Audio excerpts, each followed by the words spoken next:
Hello beautiful people, it's Vicky here from Tinker Tales. I hope you're having a magical day and welcome to the first video in my Walt Disney World planning series.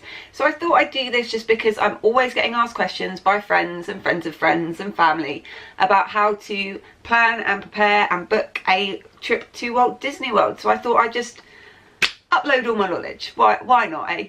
So today, this video is all about hints and tips for first timers. If you are thinking about booking your first trip to Walt Disney World, do it.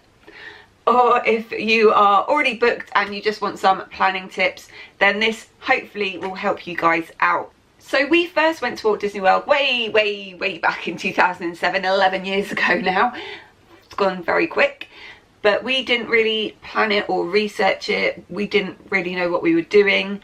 We just kind of rocked up and we're like, woo, Disney! So we missed out on a few things because we weren't really prepared. So this is why I've decided to do this particular vlog, just to share all the knowledge that I have learned over the years of going to Walt Disney World, and hopefully it will help someone. So tip number one, do your research. Research. There is so many great resources out there on the internet and on YouTube to help you out when you are planning your Walt Disney World holiday. If you check out all the people that I subscribe to, 95% of them are Walt Disney World vloggers and they're all amazing. One of the best ones for looking at resorts if you're not sure where you want to stay, the Tim Tracker, I think has pretty much gone round every single resort now to do a resort tour. So check those videos out because they'll really give you a good idea of what each of the resorts has to offer and what facilities they've got and if it looks like somewhere you would like to stay. So many great websites as well. If you're traveling with small children, I definitely recommend checking out Disney Mums panel, All Is Net, Disney Food Blog, great if you're looking at dining. Just makes me very hungry every time I look at their website. So much great stuff. So have a look around the internet. You'll find a plethora, if you will, of resources for you to use when you are planning your trip. So you'll know, get a gist of what it is you want to do, where you want to go, that kind of thing. Tip number two, planning in advance. Unfortunately, you can't just rock up to Walt Disney World and wing it. If you want to try it, good luck. But I would not recommend it. I've done it before. Our first trip, like I said, we winged it. Didn't work out so well. You need to do some advanced planning, especially for your must do's.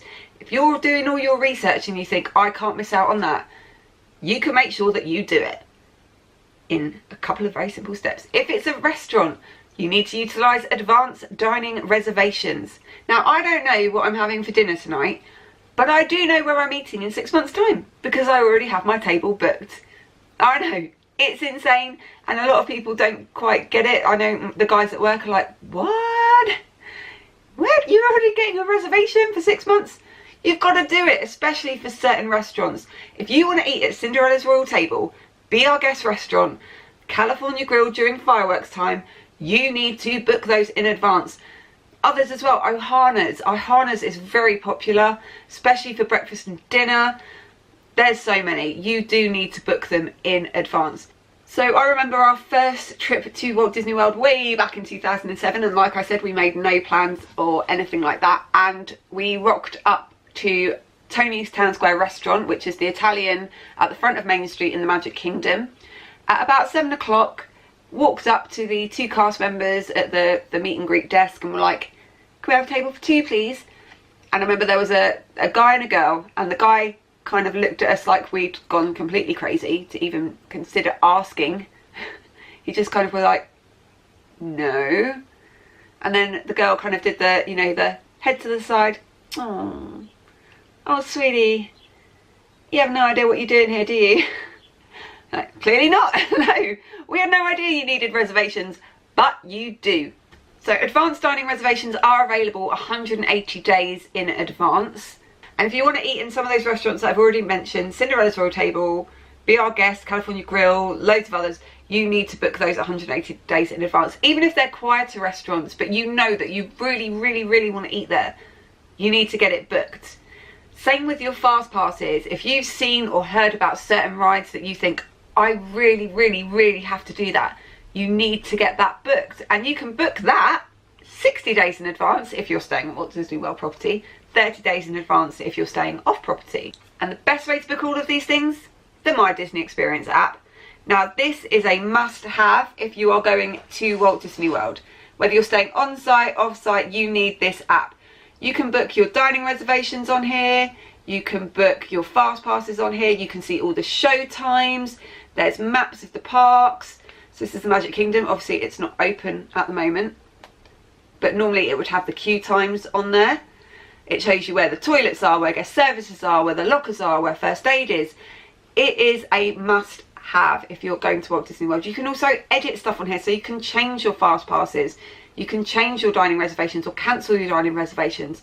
It is a must do, and there's so many good tutorials out on YouTube of how to use this and how to utilize it properly, so check those out. In regards to fast passes, I am going to be doing a separate Walt Disney World planning video all about fast passes, just because they can be confusing. People do get confused because there's tier systems and you can only have one of this and one of that, and yeah, it gets confusing. So I will be doing another vlog all about fast passes, so please make sure you subscribe to my channel so you don't miss out if that's something that you are interested in hearing about. It will be coming up very, very soon.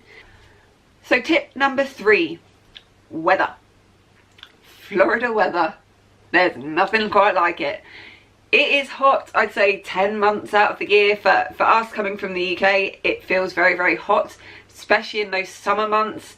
It is baking. It is really, really, really hot. You know, you need to pack sun cream, lots and lots of sun cream. You need to look after your skin. You will burn if you don't reapply sun cream. It's something that I have to keep making Rich do, because he says, oh, well, I don't burn. I'm like, well, it doesn't matter. You still need sun cream. Whether you think you burn or not, it's doing damage to your skin. So please be careful in the sun. Wear a hat if you can pull one off. I generally can't, so I don't really wear hats, but I don't take my own advice.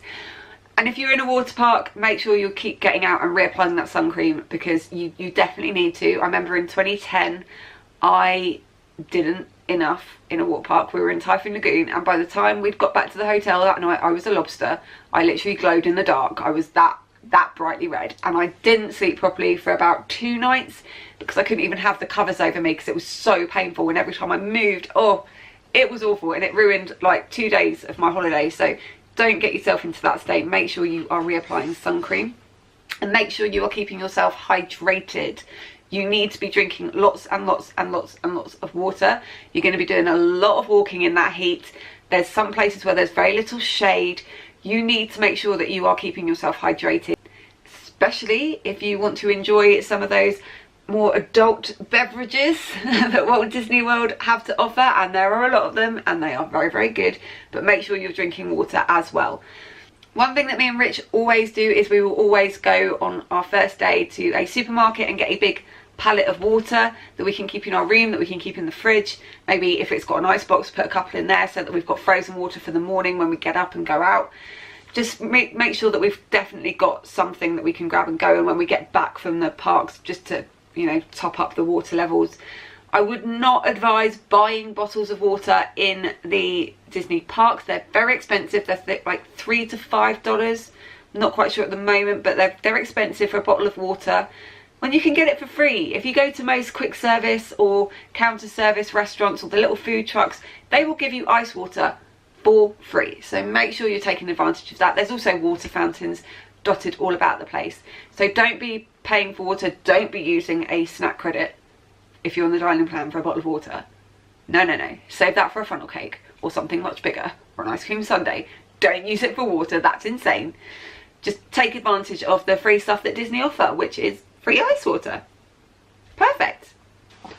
Also on the subject of weather is rain. It rains a lot in Florida. I think when we were there, we worked out about 2 o'clock every afternoon. This is when we were in November last time. About 2 o'clock every afternoon we'd have a downpour, and then it would stop and it would be fine again. But it does rain. So if you're not a fan of rain, you know, we're in the UK, it rains a lot here. We're used to it. But if you don't like getting wet, if you're not, you know, a water ride fan, you don't want to be stood in the rain, maybe pack a poncho or a little anorak, because it will rain during your holiday. There's no doubt about it. It will rain at some point. So make sure you pack a poncho. Me and Rich, we're not poncho people. I have utmost respect to anyone who can pull off a poncho, but I am not one of them. I'd rather just get wet. I do remember when we were there in 2015, there was a torrential downpour. I've never seen anything like it, and all the pathways around the Magic Kingdom were flooding and people were running for cover. What did me and Rich do? We went on Splash Mountain. We were like, yeah, we went anyway. Who cares? So yeah, we went on Splash Mountain and got even more soaked, and it was so much fun because there was no queue, because no one wanted to go on it because it was raining. So yeah, make sure you pack a poncho if you don't want to get wet. I wouldn't, again, they're very expensive in the parks. You can get them a lot cheaper over here in the UK, or whilst you're over there, pop into Target or one of the supermarkets. They also do ponchos and they'll be a lot cheaper than the ones in the parks. So yeah, rain. So tip number 4, budgeting. It's always a really good idea to have in mind a daily spend limit for yourself. Me and Rich have always done this since our first trip. It has gone up a little bit now. When we first went in 2007, I think our budget was about $80 a day because we'd just finished working at holiday parks, so we were very poor. I don't even know how we afforded to go to Walt Disney World, but we didn't have many dollars, but we managed. You know, it's all about making the most of what you've got, and we had an amazing time that first time. It's all very dependent on you personally, what you want to achieve, how much shopping you're planning on doing, if you're on a dining plan or you're having to pay for your food outright. I know last time we went in 2015, we weren't on a dining plan and we had a budget of $200 a day for both of us, and that suited us pretty much perfectly. Towards the end of the holiday we were starting to struggle a little bit, but generally we still came home with loads of stuff, so I still pretty much got everything I wanted. So you need to think about your family and what it is that you're looking to do. There are some helpful budgeting tools on lots of websites out there. I think Mouse Steps, allis.net have kind of budgeting tools. Disney Mums Panel, I'm pretty sure, definitely does. So check those out. It really helps to monitor your spending when you've got a budget, because some days you might not spend that budget. I know when we go to a water park for a day, we don't spend nearly as much as when we're in the theme park. So where we have $200 a day, we may only spend 80 of that one day. So we know that we've got $120 to roll over, and then every couple of days we'll kind of count up our money and see how much we've got left, and then we'll split that over how many days we've got. So our budget might go up a little bit, or it might go down a little bit if we've overspent 1 or 2 days.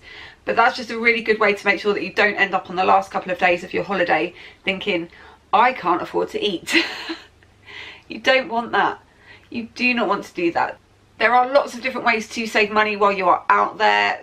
Tips and tricks, which I will probably be doing another vlog on, is ways to save money while you are actually in Walt Disney World. And that's something that a lot of people are always asking me, so please stay tuned for that one. You want to make sure that you're reining it in sometimes, because if you know that you've only got $200 a day, you may wait a little while before making that big purchase on like a $300 Lego set of Cinderella's castle. I don't have it yet, I will have it. But I've never done it because it's so expensive, and I've always kind of reined it in. So yeah, having a budget, a daily spend budget, is a very good idea. So finally, tip number 5. Now I know I have talked about advanced dining reservations and planning and pre-planning and booking this and booking that. That's great, and for your must-dos you really need to do that. But you don't want to overschedule yourself. You don't want to know what you're doing every minute of every day and have everything scheduled out to a point. You know, you can look at some people, a lot of people post their itineraries for their holiday online, and that can make you go, oh my god, I've not got half that stuff done. I've only got like 3 dining reservations. That's fine. If those are the 3 dining reservations that you really want to do, that's all you need. The rest you can kind of just go with the flow. You know, certain restaurants you will be able to book a couple of days in advance, or even on the day sometimes. So just go with the flow a little bit. Don't stress yourself out. And if you get home one night from the parks and think, oh, I really want a lie-in tomorrow, I don't want to do those fast passes, that's fine. You can cancel them. It's not set in stone. You don't have to do those. The only thing I will say is with dining reservations, if you are going to cancel it, you need to do it a day in advance, else you do get charged. So make sure that you kind of pre-plan that a little bit. But as for the rest of it, you don't want to be overdoing it, because you will crash. You can't go from rope drop to park closing every day for 2 to 3 weeks, or even for a week. You will be knackered. You'll need a holiday when you come back. So just take some time to chill out. If you are going to schedule a lot of stuff, build some time into your schedule for just a day, maybe chilling at the resort. One of the good things about staying on Disney World property is you are so close to everything, and the transportation links are pretty good. You can get back to your hotel quite quickly. So what we like to do is maybe go out for a rope drop, get up early, go out for a rope drop, go to the parks, do a load of stuff, and then as the park levels start to get busier and busier towards lunchtime, we'll head back, we'll chill out at the pool, we'll go have a nana nap, love a nana nap in the afternoon, and then maybe head back out for the evening, or we'll take a whole afternoon off or a whole evening off and just go to the parks in the morning, or you know, that kind of thing, or not go in the mornings and go in for the evenings. You need to take breaks. You have no idea how much you're going to walk. If it's your first trip, you have no clue. The place is huge, you do so much walking, it's so hot, you're gonna get tired, and that's okay. You don't want to get yourself overtired to the point where you're not enjoying yourself anymore. So make sure that you take your breaks. That's probably like my number one tip, is have a plan, but also don't stress over that plan. Take some time out, take some time for yourself, relax, it's your holiday. So that is about it for this vlog. If you think I've missed anything out, or if there's anything else that you would like to know, if you're planning your first trip and you've got questions, please leave me a comment down below, or you can tweet me at tinker_tales and I will get back to you. The last thing I'm going to say is that I really hope, if you are planning your first trip to Walt Disney World, so excited for you. That first trip is always so memorable, and I hope you have an absolutely fantastic time. You're going to one of the most wonderful places in the world, and just enjoy it and really cherish it and make some amazing memories. So I'm Vicky from Tinker Tales. Please give me a big thumbs up, it's down here somewhere, if you enjoyed this video. Subscribe to my channel to see all of my future planning videos, and press that little bell button as well. That will make sure that you're notified every time I upload a new video. But I hope you have an amazing day, and I will see you on the next one. Bye!